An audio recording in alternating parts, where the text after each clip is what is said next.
Anything from this weekend outside of the critical thinking stuff, as far as the techniques goes, this is the money. Okay? Can I draw a little tic-tac-toe board, honey? Okay. So this is the radial styloid. So that's the joint line for the proximal row. This is the joint line to the distal row.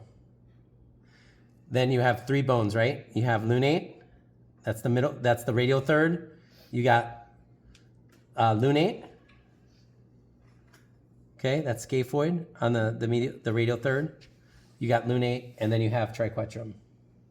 Okay, and then you have the radial side. The distal roll is the trapezi group, so I'm going to just put TR for that, or TP, trapezi.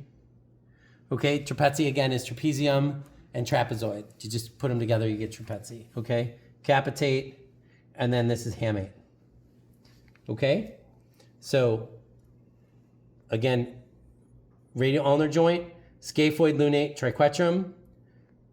Then you have trapezi group, capitate, and hamate. The whole proximal row is convex, yes? The distal row, you get all three options. So trapezi is concave, so roll and glide are in the same direction. Capitate is convex, so it follows what you're doing here. All right? The hamate to the triquetrum is a irregular joint, so I use a little squiggle line. Okay? We're going to draw this after lunch, and I'm going to show you how to draw it. Okay? And you're going to have homework to draw this. But you have to know these bones, and you have to know their articulations to be able to treat the wrist effectively. I haven't done a general joint mob, anterior, posterior, in a long time. I always do this. The radial ulnar glide, you can't do it individually. You have to do that one as a group. But these ones you should always be doing as an individual. So I'm going to block the radius and grab the scaphoid. Okay, so that's a volar glide for extension, dorsal glide for flexion. Volar glide for extension, dorsal glide for flexion. And then triquetrum, same thing. Volar glide for extension, dorsal glide for flexion. I'm just testing like this. If I want to treat, I'm going to oscillate in neutral for pain.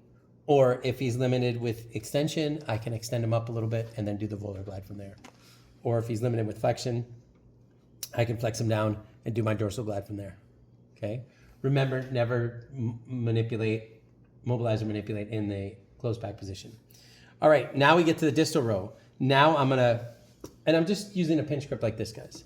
Just using a pinch grip like this. Now I'm gonna mobilize the trapezi on the scaphoid, so I gotta grab scaphoid. So I grab that, and that's the trapezi group. Now this is the same direction, so flexion's gonna go the same way. So volar glide for flexion, dorsal glide for extension.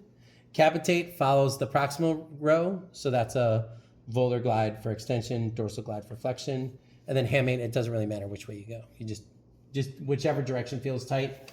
The truth is that even if they have a Boxer's fracture on their 4th or 5th metacarpal, this joint really doesn't get tight. It rarely, you're just oscillating it for pain for the most part. But if it was tight, you could just push it in the direction of tightness to see if it will help flexion extension.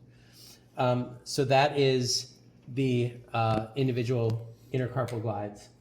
Okay, so let's take a few minutes. If you're okay with it, I would draw the tic-tac-toe board. Okay. Remember, the radial side is scaphoid, then trapezi group, TP. Middle row is lunate, capitate. Ulnar row is triquetrum and hamate. Okay.